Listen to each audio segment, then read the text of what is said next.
Welcome to Vice and Easy, your podcast for all things Miami Vice, with your host, Marina. Hello, and welcome back to Vice and Easy. This week, we get a little bit of, dare I say, comedic relief with Season 5, Episode 12, entitled Jack of All Trades. Per IMDb, the synopsis is as follows. Crockett's estranged cousin, Jack, the swindling but lovable black sheep of the family, needs Sonny's help after he unknowingly robs the underboss of a dangerous, flamboyant drug lord obsessed with Shakespeare to pay off a debt. Whew, that was a mouthful, but let's get into it. We start the episode with a very fun chase scene through what I originally thought was the Mayfair Hotel and then later confirmed, thank you, that it was the Mayfair Hotel. So pretty proud that I was able to recognize it, even though I've never actually been in person. Every time I go to Miami, I always want to go pop in. It just has never happened. You know, there's a lot to see and I just never have a lot of the time for it. So I will try and go next time. Anywho, we get this and we can tell by the music. So none of the songs this episode are top 40.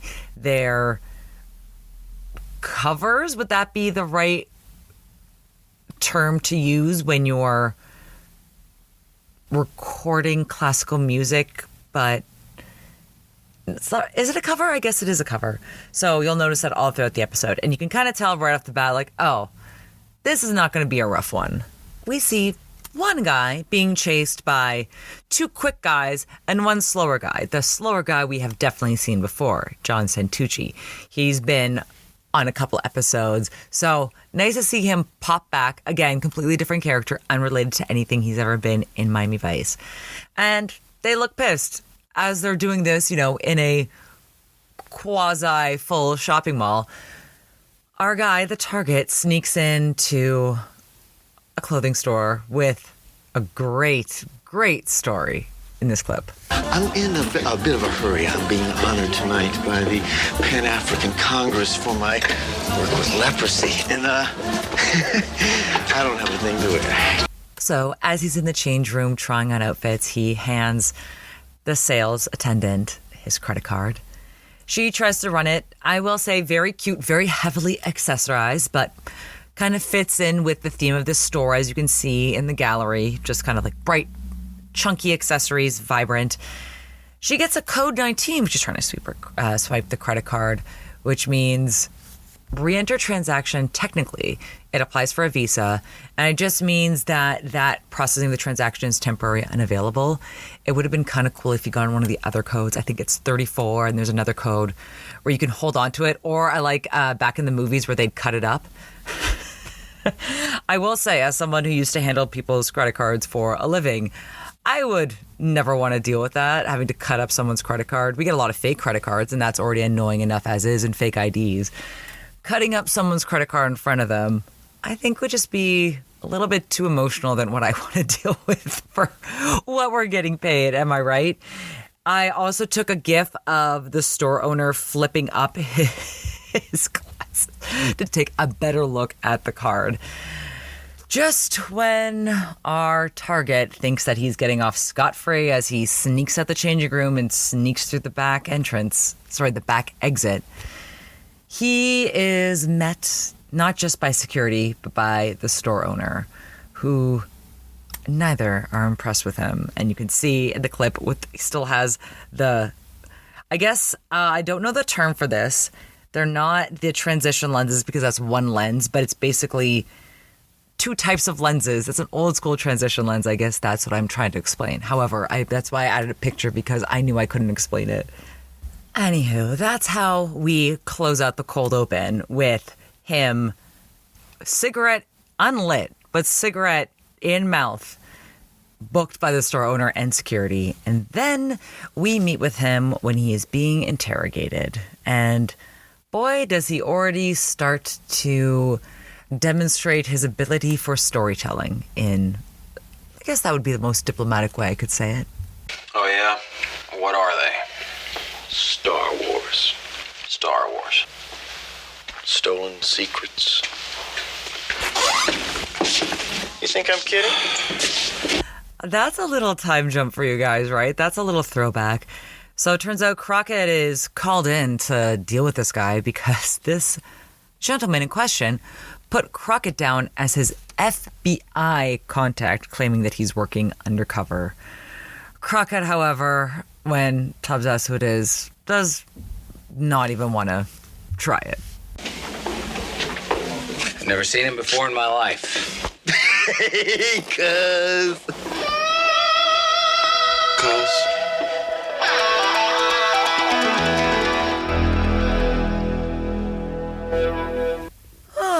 Quite the twist. And Crockett, I will commend him, is going to go to bat for his family, no matter how he feels about them. No way! I am gonna let this guy walk! Hey, do you have any idea how much stolen inventory I have to account for in any given year? Huh? I still would boggle your mind! We're real sorry this had to happen, Eddie. You're sorry, huh? Well, listen, sorry ain't gonna get it, my friend. I am gonna see justice prevail! Well, that's your right as a citizen, Ed. But I'd go easy on the outrage if I were you. Eddie Abbott, alias Eddie Gomez, alias Eddie Gilbert, alias Gilbert Tobias. What the hell is it this week, Eddie Rabbit? At 18, you did 2 to 5 armed robbery, 22, another deuce for extortion, and last year you were booked for suspicion of trafficking stolen property. So what? It's Eddie. Do you know what this is? What? Looks like a search warrant. Good for you. Bad for you. They faxed this over from downtown, along with your record. Look, okay, maybe I'm being a little hasty here, huh? Okay. After all, it ain't my store, right? Well, I'll see you. I will give him credit. He was able to shut that down pretty quick. Also, kind of funny, you know, a thief and a con man get into a fight. But when Rico asks why Sonny never talks about him, Sonny flatly lays it all out for us. You ever talk about dandruff? The man's embarrassing. He's one step ahead of his creditors. He'd cheat on a blood test. But may I remind you that con man stands for confidence man. A con man will take the ring off your finger while shaking your hand. So naturally, Jack is totally legitimate now. He's got a real job, and Crockett is going to go visit him at said job while he talks about this magnificent pool cleaning device. I'm sure this is all going to end well. Vac will clean the pants off any pool cleaner on the market. It's got a patented process 15-foot extendo hose, saving the best for the last here. Water-cooled Nelts. What are Nelts? You gotta ask. He then tries to elaborate on the Neld, how it was written up in a magazine, and it's becoming part of the lexicon. Again, this doesn't sound right to you and me. It also doesn't sound right to Crockett, who calls him out on it. Nelds, Jack? Would you give me a break? Have you ever heard of the Consumer Protection Agency, Jack? Sonny, shh, you'll interrupt my count. 6 Mississippi. He's counting to make it seem like he's discussing a deal with the manager. You can't see the air quotes I'm making, but you get the idea. I also enjoy this back and forth banter at his desk. I enjoy an old school Rolodex. I recently had to kind of scramble to save a lot of my contacts, and I do keep a lot of business cards, and kind of works out like that. You know, if you switch phones or something happens or your email changes, it's old school. It's bulky, but it works. I also like the line about, do you take Cuban money? But that feeling is going to be short-lived for our boy Jack over here. Because, surprise, surprise, he sold him a dud. And that isn't just any regular pool that he's cleaning. He's cleaning his family's pool. His very well-connected import-export family. Then again, we don't get too many customers threatening to torch our store. You know, I don't understand. You running a game on me? I sent my boy to buy a boot cleaner, and you're selling that piece of garbage?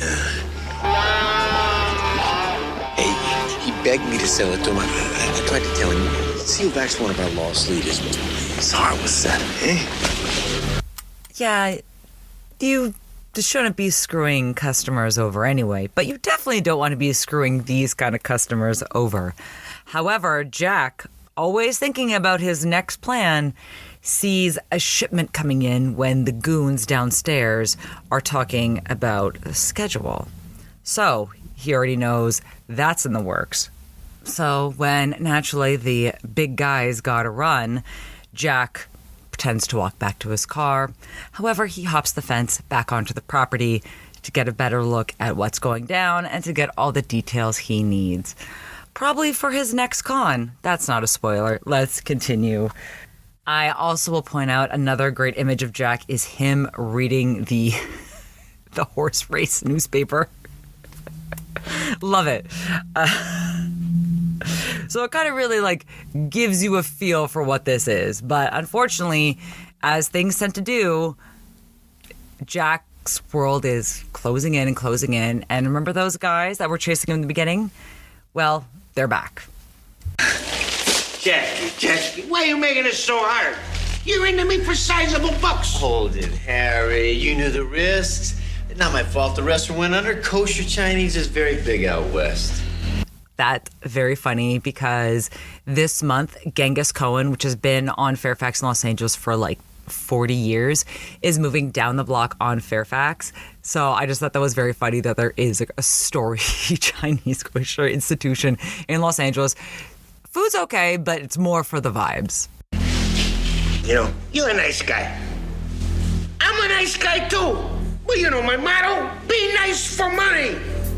I love how Jack later on in this clip is trying to get out of it, but being like, I just need space. You don't say that to a loan shark or someone who you are, again, into for sizable bucks. You can't. That's someone you've been on a few dates with. You can't do that to someone who... So he's trying to bring up the past and try to tug at those heartstrings. And naturally, John Santucci's like, yeah, I remember when I was getting chased by a bear down the mountain while you were hooking up with this hot stewardess. I paraphrase. You only get a few chances. And yes, if you're charming and good looking, you get more chances. But you can tell this man has been exhausting all of his options. And we are seeing it all convalesce at once in this episode. However, it gets worse because he's going to make a very stupid decision. He needs to pay back that $50,000. And he knows a house that was doing some deals where there would be at least $50,000 hanging around. So he decides to go rob them. If you think he's dumb, you're not alone. Whoever you are, either you lost your way to Epcot or else you're very stupid. Fill her up. Let it or unlet it, it's up to you. Let me just point out that the reason that the Epcot joke is there is because he's wearing a mouse mask, a t-shirt, graphic t-shirt, black pants, socks, and pink loafers. I'll just leave that there. So he gets home. Obviously, he's a little frazzled. He puts the mouse mask in his duffel bag full of his stolen money. Guess who's there to surprise him at his questionable digs? But Crockett, who has brought a six-pack of what I was trying to scroll and focus on for a day straight. It says either Boilermaker, Boilermaster instead of Budweiser, and I think maybe it's just trying to... Boilermaker is obviously a beer and a shot, but I was trying to get the exact fake name. If anyone else was able to get in there and see it, I would love to know, but I think I wrote it down in the gallery as Boilermater, not Baker, Mater. I think it was a D instead of a K, but sorry, my research kind of failed me there because I couldn't scroll in close enough. I have to update my external DVD drive to play Blu-rays, and I forgot, so I can play Blu-rays on my TV, stand up and get close, but I can't scroll in. If I take a screenshot on a Blu-ray, I can just do it on DVDs. I know, first world problems, but so that's why I was kind of struggling with that all week, trying to get the brain in, because they're really putting it in our faces, and that is a very old school Budweiser can. He's drinking in front of a restaurant on the street later on this episode, that same brand of beer. So it's featured heavily, and I wanted to do my research right, so I do apologize. But let's get into it. Crockett knows something is iffy from the jump, and then we get a George Glass situation. Rekindle the familial spirit. Hey, that's great, but you should call first. I'm kind of pressed for time. I got a date. Oh, you got a date? With who? June. Her name's June. June who? June Porcellini? Oh, yeah? Yeah. And just exactly what does this dame do, this Italian princess that you pick her up after 10? Well, we gotta go out late because she's in, surgery. Surgery? You gonna unlock the door? Yeah, no, you know what I mean. I mean, she's in brain surgery as a nurse. Look at that. Left it open. Look, you're right. I ought to give her a call. You do have to admire this man's creativity and the ability to think on the spot. Did he have it all the way with that Italian princess brain surgeon nurse? Not really, but I appreciate it. I really like the jacket that Crockett's wearing. It's kind of like a sports jacket. Not a bummer. I keep saying that style, but it's not that. It's when you have kind of like an elastic band at the bottom. You have a zipper. You don't have a hood. But this kind of like sand beige with the pink, the darker pink, and the tan look really good. He looks really good in this episode. And there's a very good scene of him standing by the phone because, as we can tell, we're looking around this house. There's not a lot of usable furniture. There's a lot of covered furniture. Remember, we just saw that he didn't have a key, but luckily the door was open. So there's a lot of sketchy things about this place, and Crockett knows it. Crockett knows who his cousin is. So while Jack is making this fake call to Miss Porcellini while she's doing her rounds in brain surgery as a nurse, Crockett's, kind of seeing that Jack really hasn't changed that much. This is definitely not his house, and he's definitely squatting in it. But it's family. What can you do? Just before anything more can transpire in the scene, Crockett gets a call, which also the Miami Vice Wikia pointed this out. If it's someone's house, why would they call Crockett there? But again, they had to have a reason to get him to hear about this robbery in front of Jack and leave. Because you can also see Jack's face kind of like turn a little bit when he hears that someone robbed this big family. Yeah, who would be that stupid? Well, Jack would be. But Jack has other things on his mind. He's going to go meet up and pay off some debt with, again, a great shot of just stacks of money and red wine, white wine, a plate of what looks like steak and pesto spaghetti and water. There's also a scene of him later eating a cannoli. It's just lots of Italian culture in this episode. But again, he kind of knows what he's getting into. He's been through this before, so even though he's getting his money back, he still has to keep it in check. Dare to dream. That's my motto. Oh, yeah? Stiff man die. That's mine.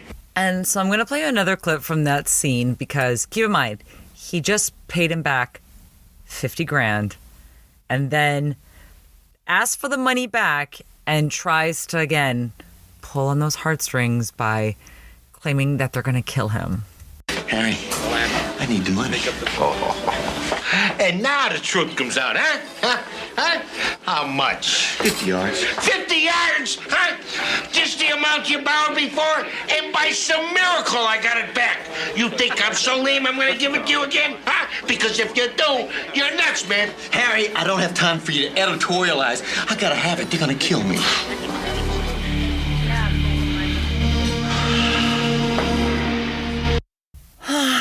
So, in the end, he is lent $50,000 again.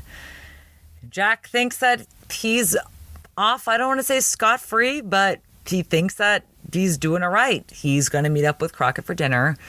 And as he's leaving his house, he is bonked comically by the hired goons. Hired goons? And stuffed into the trunk of a Mercedes. As, again, the goons pick him up and throw him on the floor, rotating. It's very good. I made a lot of good gifts this episode. I always like to toot my own horn by instructing you all to go to the gallery, but I will say this week is chef's kiss. Because he is tossed in the back of a car and tossed on the floor of a house because his luck has kind of run out. So he had the $50,000 that he used, to pay back the guys that he stole it from. A new guy is on the scene who is the boss of the boss, Escandero, and he's not happy. Number one, Jesse Borrego is thriving in this scene. When he showed up on my screen, I'm like, who is this diva? He is not having it. Jack's $50,000 is counterfeit. To add insult to injury, Escandero printed it himself. There you have it. The man who would rob me and then pay me back with counterfeit money. Money I myself printed only a few weeks ago. Counterfeit money? I didn't know that. Oh. Kill him. Now, the guy who already wanted to wring his neck over the shoddy pool cleaner has a sledgehammer in his hand and brings it down inches away from Jack's head. He's able to plead with them for a little bit more time and that he knows someone who can help him. Surprise, surprise, guess who that someone is?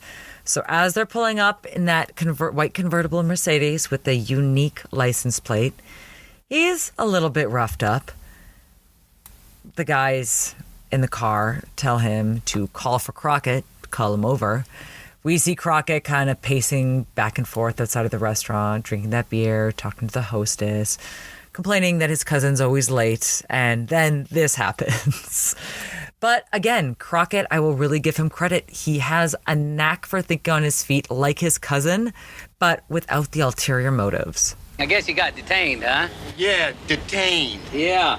Hi, guys. How you doing? Boy, what a nice car. Golly. Now, take a look in here. Boy, that is really nice. Oh, damn. Sorry. Now! Come on. So as Crockett is playing that, oh, shucks, small town bumpkin, he purposefully spills the beer on the driver to distract them, and that's what you can hear him say now, calling to Jack. So they still work very well in tandem. Crockett still has his back, as we'll continue to see on through this episode.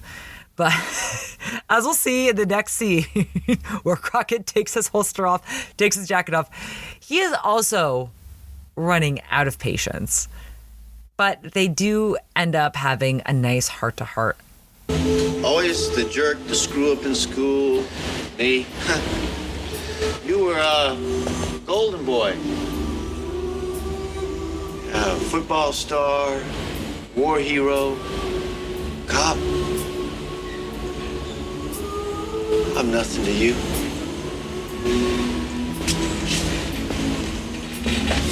Jack.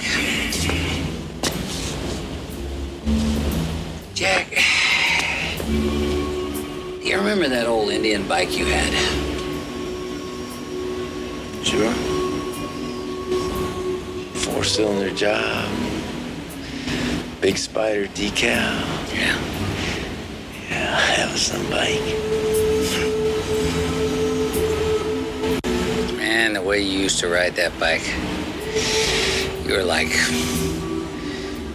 Brando in The Wild One. I thought you were the coolest guy in town.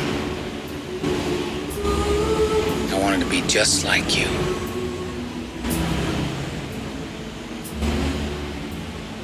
You know what, Jack? You would never take me on that bike. Never. And it's the same now. I didn't want to influence you, Sonny. You're a good kid. Star. Anybody can see that. Me, I was just like my old man. Drunk. Loser. I didn't want to contaminate you, Sonny.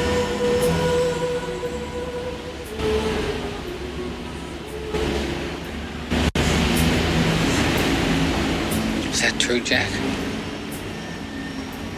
Yeah. It's the only true thing I ever said in my life. Yeah, it's really interesting, the relationship between cousins, because you share a lot, but you also have completely different lives. And like, I'm not close to my cousins. I mentioned this before. I have the phone number of 1 out of 6 of my cousins. And yeah, it's nothing against them. Just, like we kind of hung out as kids, but like you're all going through your stuff as kids too. And you're all kind of figuring out who you are. So I thought that's sweet that Jack knew that Crockett was going to have a different trajectory than him. And, they were not going to go down the same path, even though it looks super cool on your motorcycle. I get it. So I thought that was a little sweet. And I want to believe Jack when he says that that's the truest thing he's ever said in his life. Because things are about to turn once he tells Crockett who he owes the money to. Well, the first thing I gotta know is who these guys work for. I just some thug, weirdo. A name, Jack. I need a name. Escandero.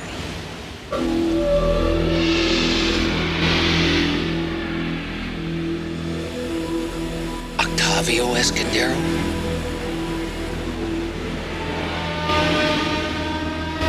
I really enjoyed how the score punctuates that this is a really bad guy, despite what his blouse might portray.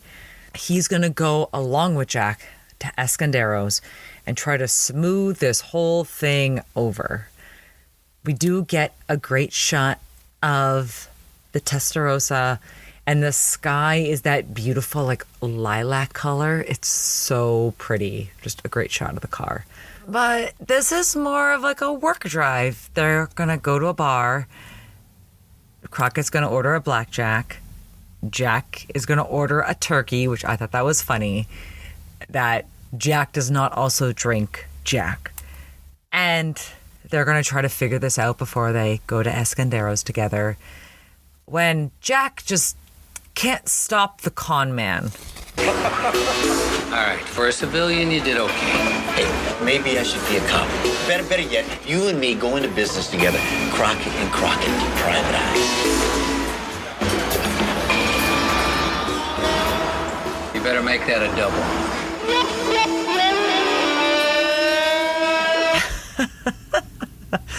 I am sure I've talked about it before in the podcast, so I will not bore you with rehashing this. But I've always been interested in that because I do love investigating on my own time, just as people who grew up in social media. The things we did, I remember I could see where people were going that night who I was friends with, but to things I was not invited to because they would RSVP yes for some event at some bar and I would see it, and then I would just happen to be there, right? Totally chill. Just totally a cool girl who doesn't care at all. And yeah, I was super active on Foursquare when it came out, and I linked my Foursquare account to my Twitter account.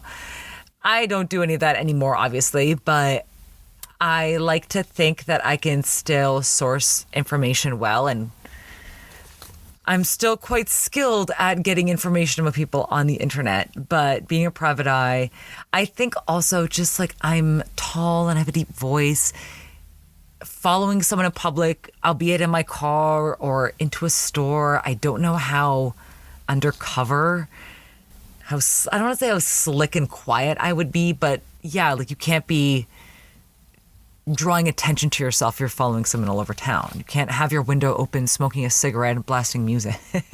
Also, just living in Los Angeles for as long as I've lived, I don't like sitting in my car where someone could rear end me and hanging out. I will only do it for a little bit, not with my car idling. But, you know, like if you have to take a call or something, I'll pull over, but I'll make sure there's someone parked behind me so I can't just have somebody swoosh into me. I just remember my boyfriend's car got smushed across the street from us, and how bad that damage was that it pushed his car into another car. And everyone was okay because nobody was in their car except for the driver who slammed right into them, who was just texting on their phone as a 16-year-old, obviously. And I was like, well, thank God you weren't, checking your emails. Thank God you weren't hanging out for a second or two to decompress. So if there's no one, if you can't park on a flat road with someone behind you, preferably someone in front of you, and turn your car off and hang out for a second, I think that's where I would be a bad private investigator. But you know what? You did not ask for that information. So let's continue.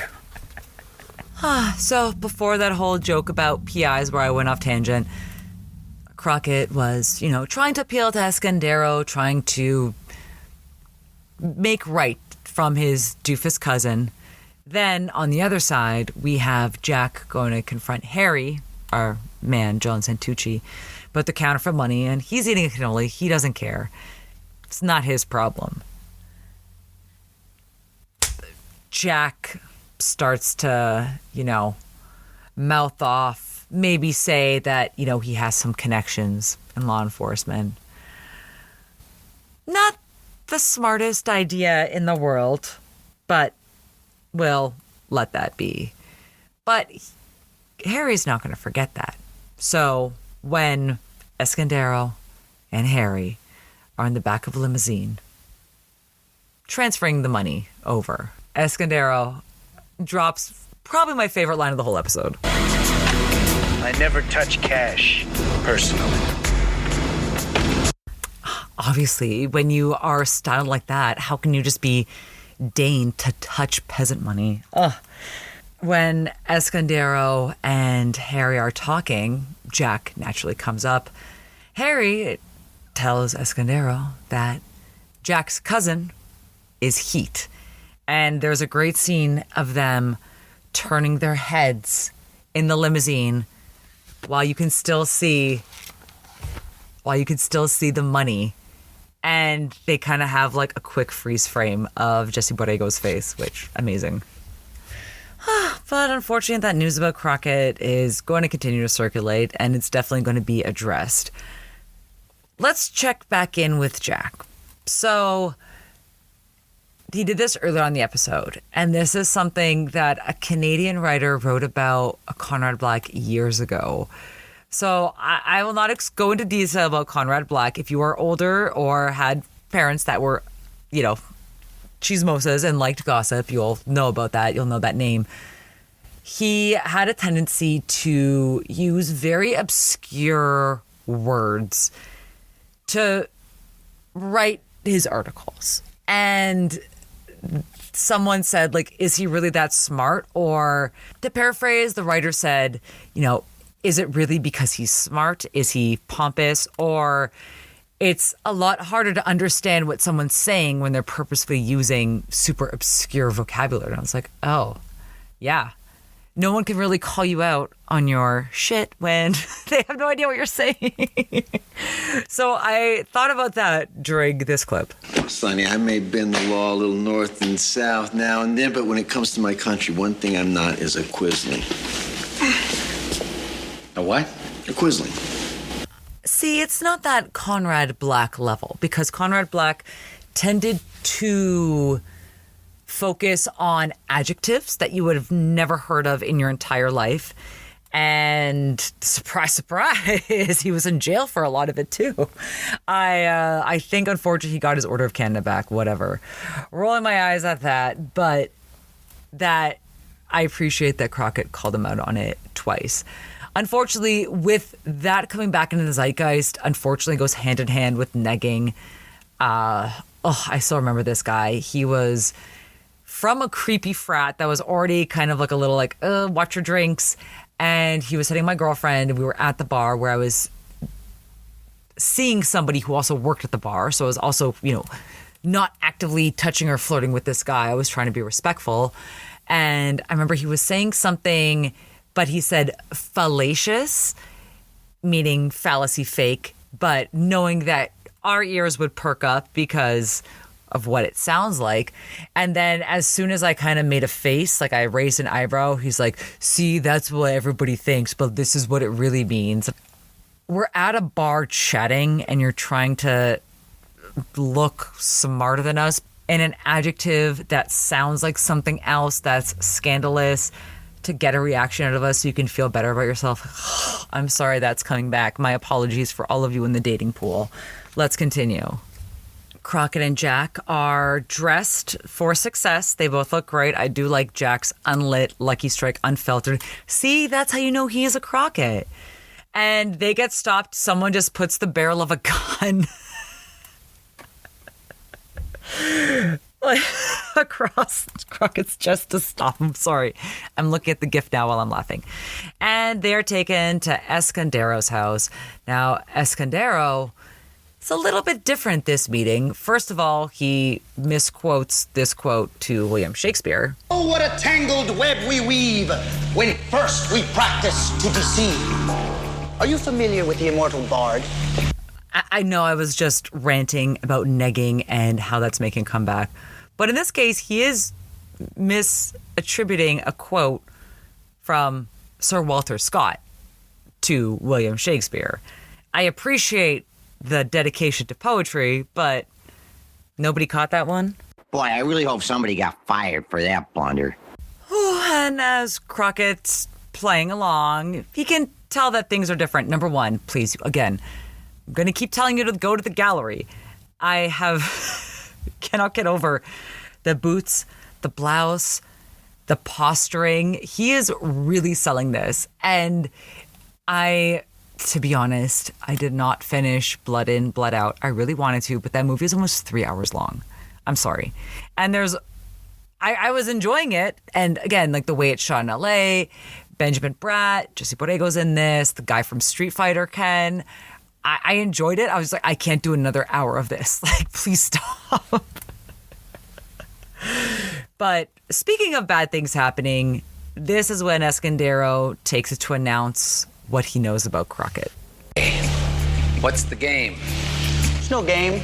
No game today. No, it's been called on account of heat. I know you're a cop, Burnett.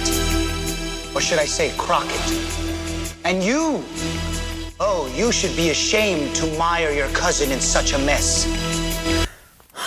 While Escandero and Ray look amazing, because Escandero's all decked out, like I mentioned, in the blouse with the very puffy sleeves, the boots, counting his money with giant chunky rings on his fingers, and then Ray hanging out in a cream linen suit with a blue tie with stacks of money in front of them. That is what I will be manifesting this weekend. This is how I want to live my best life, right? While both the Crocketts are locked in the utility closet, and one Crockett is smoking a Lucky Strike unfiltered cigarette, but it's not Sonny, right? Also, just seeing all the chemicals around with the lit cigarette, I was like, I would always kind of make fun of Crockett for smoking in enclosed spaces. And there's one scene in Sex and the City where they're going to a funeral and they're coming back. And the limousine, it's a nice day, so the limousine could open the windows, but Carrie is smoking in the back of the limousine as the only smoker with the windows up. It's like, guys, I understand it was more normalized in society, but you could have opened a window, Sonny Crockett is trying to figure out what happened. How did he get made? Who blew his cover? Turns out the answer is right in front of his eyes. I can't figure out how he made me. Well, I think I know. What? Well, There's this guy, Grubb, see, and I guess I guess he does business with Escandero, and What are you saying, Jack? Well, hell, Sonny, I'm really proud you're a cop, and You blew my cover? As Sonny is looking like he will rightfully beat the crap out of his cousin for blowing his cover and risking their lives, Escandero and Ray, like I said, just living their best lives. But they got to finish this. So they get one of the goons to go over to check on the Crocketts. And again, Sonny, I'll give him credit. Sonny is strangling Jack Crockett. But when the goon comes in, they're strangling. I made a great gif of this. And then both lean in to punch him in the face and knock him out. So again, even though there's a lot of, I would be very pissed at the situation. I don't know if I'd still be helping my cousin out in a jam. But I appreciate Crockett's loyalty to his family. So once they break out of the utility closet, they sneak away. Crockett ends up killing Escandero, Sonny Crockett. And as the whole shootout kind of transpires, Crockett and Zwitek are on the scene. There was that bunch of money that was on the table. Only a couple bills left and some residual cocaine. Where could have all that money gone? Well, we hear a skidoo or a jet ski in the background as Jack Crockett is on his way with the $50,000. Zwitek's concerned. Sonny is not. How much you get? $50K. It's department issue. We better nail it. Nope. I don't ever want to see Jack Crockett again as long as I live, in this life or any other. What about the cash? Yeah, $50K is a lot of money. But he won't get far. It's a counterfeit. And with that, Crockett was able to successfully con a con man, his own cousin Jack. And with that, let's start breaking it down. Let's get to fashion. Obviously, you know who my best dressed male is going to be. It's definitely going to be Escandero. I don't know how you can be menacing and pull off that outfit, but Jesse Borrego is able to do that. Can't get over it. I also really like Crockett's kind of return to form. The pink Henley was also in Miami Squeeze, and him bringing it back with the blazer that I pictured him drinking the beer outside the restaurant, because why not? And then with him in the darker shade of pink, more like a salmon, with the beige bomber jacket, just looks so good. Really highlighting that tan. And Don Johnson can look good in anything, but really shining this episode. There's also not a lot of outfits to pick, so I really liked, as I mentioned, the shop girl with all her bangles and the hat and the green belt. And then, of course, the store owner with his wild getup, heavy on prints. But I also took a picture at the house visit where Jack is talking to Ray, the guy whose son he conned at the pool store to get the pool cleaner. Just this image that I have of Jack, meh, whatever, plaid blazer, meh, nothing to look at. The fedora and the unbuttoned white shirt, along with the unbuttoned blue silk shirt on this guy with the slick back curly hair and the gold chains, chef's kiss. I don't even think that guy had like a proper line in the episode except for just talking about what was going on with the pool, but chef's kiss. Now, with music, again, I understand why they used this music in this way. It was kind of like lighthearted. There wasn't a lot of... It was a more lighthearted episode, so I do understand where the music comes into. But I will give credit to Tim Truman's score. He was able to land on some dramatic moments this episode. No current songs. These are covers of Johann Sebastian Bach. So I'll be moving on with music, and we'll be moving into quote of the episode. We do have a lot this episode. Let's start with our introduction to Jack at the clothing store. I'm in a bit of a hurry. I'm being honored tonight by the Pan-African Congress for my work with leprosy. I will say I was growing up in the 90s and leprosy was a big thing on the playground that we talked about. But I just appreciate that's what came to mind for him. That's his excuse. That's his event that he needs an outfit for. Now, clip number 2, some wise words. Dare to dream. That's my motto. Oh, yeah? Stiff man die. That's mine. And clip number 3, who is this diva? I never touch cash, personally. Oh, man, having to choose... there's so many good lines this episode, even just having to choose the top 3. But I think I know what's going to be my quote of the episode, and I hope you agree. Oh, yeah? Stiff man die. That's mine. Wow, is that not just the perfect way to end this episode?